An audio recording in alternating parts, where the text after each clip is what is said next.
Morning everyone, কেমন আছো? আশা করছি ভালো আছো। ব্লগার পুজোয় তোমাদের সবাইকে স্বাগত আর ওয়েলকাম। তো আজকে আমাদের রান্না পুজো, তো বাড়িতে আমাদের উনুনেই সব কিছু রান্না করা হয়। তো এই দিন আমাদের উনুন টুনুন সব কিছু তৈরি করে নিতে হয়। তো এই দেখো সবজিগুলো কাটা হচ্ছিলো, এদিকে চালতা থেতো করা হচ্ছে, চালতা চাটনি করা হবে বলে। তো এই দেখো এই যে আমাদের উনুনে ভোগের হাঁড়ি করা হবে বলে, ভোগের ভাতটা করা হবে বলে। তো দেখো এই দেখো সব কিছু কাটাকুটি রেডি হয়ে গেছে এখানে। আর আমার ভিডিওটা ভালো লাগলে অবশ্যই চ্যানেলটি সাবস্ক্রাইব করে দিও। তো দেখো এখানে আমাদের কলার বড়া, তালের বড়া সবই ভাজা হচ্ছে। দেখো ভাজাভুজি। তো এদিকে নারকেলগুলো ফাটিয়ে এবারে নারকেল কুড়িয়ে নেওয়া হবে। তো নারকেল কুড়ি, আর এদিকে দেখো সবজিগুলো কাটা আছে, এদিকে বাটা মশলা আছে।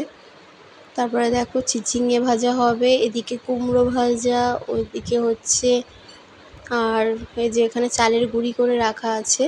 তো দেখো ভাজাভুজি হবে এগুলো। তো এখন এগুলো কমপ্লিট হয়ে গেছে। কমপ্লিট হয়ে যাওয়ার পর আমি কিছু ফটো তুলে নিয়েছিলাম, তোমরা বুঝতেই পারছো।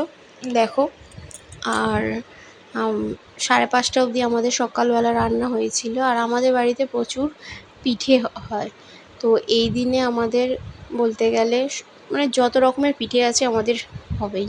এই দেখো মাছ ভাজা, এদিকে দেখো সিদ্ধ পিঠে করা হয়েছে, এদিকে তালের বড়া, এদিকে কলার বড়া, এদিকে কিছু। এই দেখো আমাদের উনুনটাকে পুজো করে নেওয়া হচ্ছে। এই দেখো সকালবেলায় আমাদের পুজো হয়ে যাচ্ছে, সকাল সকাল। তো এই দেখো আমার বৌদি পুজো করছে মনসার তলায়। তো তারপরে আমাদের বাড়িতে এই যে লোকজন চলে এসেছিলো, অনেক লোকও এসেছিলো সারাদিন বলতে গেলে। ভিডিওটা এ পর্যন্তই। ভিডিওটা ভালো লাগলে শেয়ার করে দিই।